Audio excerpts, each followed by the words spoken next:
Au fil de l'histoire, les plus grands instruments de Dieu ont tous payé des prix personnels dévastateurs pour leur puissance spirituelle. Moïse a perdu sa vie de famille.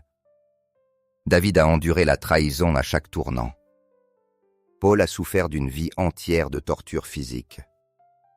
Et Jésus lui-même a payé le prix ultime. Vous avez prié pour obtenir plus de puissance, une plus grande onction et une autorité divine. Mais vous êtes-vous préparé à ce que ces prières coûtent réellement? Ce que la plupart des chrétiens modernes ne réalisent pas, c'est que la puissance divine n'est jamais venue sans un prix. L'autorité spirituelle que vous recherchez désespérément exige 5 sacrifices précis. Et aujourd'hui, je vais vous les révéler.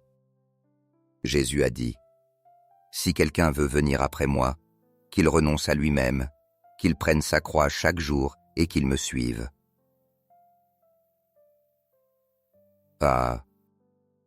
Premier prix, l'isolement. Le premier prix que les élus doivent payer est celui de l'isolement. Si vous voulez que Dieu vous utilise à une plus grande capacité, vous devez apprendre à vous séparer. Proverbe 10:1 dit « Celui qui se tient à l'écart cherche ce qui lui plaît, il s'irrite contre tout ce qui est sage. » Cela signifie que, pour que Dieu vous utilise, il commencera par vous séparer pour lui-même. Cela peut impliquer de perdre des amis, de la famille, ou de ne plus avoir envie de fréquenter les autres. L'isolement vous libère d'abord des opinions humaines. Lorsque vous êtes seul avec Dieu, vous cessez de jouer un rôle devant les hommes et vous commencez à entendre clairement le ciel. Ensuite, l'isolement révèle ce qui est réellement en vous. Les distractions de la communauté masquent souvent votre véritable condition spirituelle.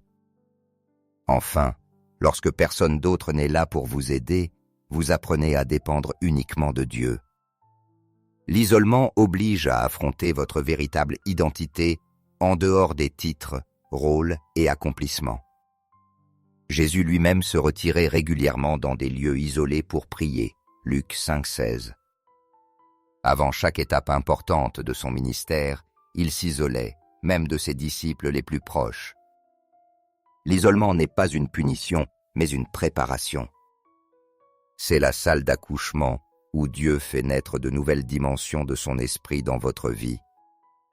Deuxième prix, le rejet et la persécution. C'est une chose que vous ne pouvez éviter. Peu importe à quel point vous êtes bon ou prudent, quelqu'un quelque part vous persécutera. Cela peut venir de votre famille, de votre église, de vos amis. Toute personne choisie par Dieu doit passer par l'école de la persécution. Attention, la persécution n'est pas la conséquence de vos fautes. Si vous faites le mal et que vous êtes repris, ce n'est pas de la persécution mais de la rétribution. La persécution survient lorsque vous faites tout correctement et que vous êtes malgré tout attaqué. Joseph a été rejeté par ses frères avant de sauver des nations. David a été poursuivi par Saül avant de régner. Jérémie a été jeté dans une citerne pour avoir dit la vérité. Daniel a affronté la fosse au lion pour sa foi. Et Jésus lui-même a été méprisé et rejeté des hommes. Ésaïe 53:3. La persécution sépare les vrais disciples des faux. Elle purifie vos motivations, approfondit votre empathie et vous introduit dans la communion des souffrances du Christ. Paul écrivait dans Philippiens 3:10-11 que la connaissance du Christ et de la puissance de sa résurrection passe par la communion à ses souffrances. La croix précède la couronne. Le tombeau précède le trône. Troisième prix, l'abandon total et le sacrifice. Abraham l'a démontré en plaçant Isaac sur l'autel. Ce n'était pas un engagement partiel, mais un abandon total. Jésus l'a affirmé clairement dans Luc 14:33. Ainsi donc, quiconque d'entre vous ne renonce pas à tout ce qu'il possède ne peut être mon disciple. L'abandon total signifie céder le contrôle, les rêves, les talents, les possessions, les relations, la réputation. Rien ne doit être tenu si fermement que Dieu ne puisse le reprendre ou le réorienter. Plus vous vous abandonnez totalement, plus Dieu peut agir à travers vous sans résistance. La reddition partielle produit une puissance partielle. L'abandon total libère une autorité totale. Quatrième prix, la purification par le raffinement. Malachie 3.3 déclare que Dieu purifiera les fils de Lévi et les épurera comme l'or et l'argent.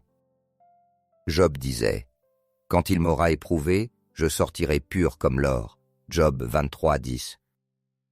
Le feu du fondeur brûle les impuretés, l'orgueil, la jalousie, les blessures, l'amertume, les péchés cachés, les mauvaises motivations. Dieu insiste sur la purification car la puissance sans pureté est dangereuse. Samson avait la force sans le caractère et cela l'a détruit. Le raffinement n'est pas une punition, c'est une préparation. Comme l'argent raffiné, Dieu poursuit son œuvre jusqu'à voir son image clairement reflétée en vous. Cinquième prix, la patience et l'attente divine. Parfois vous servez Dieu sans voir immédiatement les récompenses. Joseph a attendu 13 ans pour que ses rêves se réalisent. David a attendu 15 ans entre son onction et son couronnement. Moïse a attendu 40 ans avant le buisson ardent. Même Jésus a attendu 30 ans avant de commencer son ministère public. Ésaïe 40:31 promet « Mais ceux qui se confient en l'Éternel renouvellent leur force. Ils prennent leur vol comme les aigles. Ils courent et ne se lassent point. Ils marchent et ne se fatiguent point. » L'attente n'est pas du temps perdu. C'est là que votre caractère rattrape votre appel, que vos racines s'approfondissent, que votre capacité s'élargit. Ceux qui ne savent pas attendre risquent de tout perdre, comme Saül qui a perdu son royaume. Quand Moïse a payé ses prix, il a ouvert la mer. Quand David les a payés, il a transformé un royaume. Quand Esther les a payés, elle a sauvé une nation. Quand Paul les a payés, il a écrit la moitié du Nouveau Testament. Les croyants modernes qui refusent de payer ces prix se demandent pourquoi il manque de puissance, tout en vivant un christianisme confortable et approuvé. Quel choix ferez-vous? Un christianisme confortable, qui ne demande rien et ne produit rien? Ou bien le chemin coûteux des élus, qui demandent tout mais libèrent la puissance du ciel sur la terre? Les prix n'ont pas changé depuis les temps bibliques. Les récompenses non plus.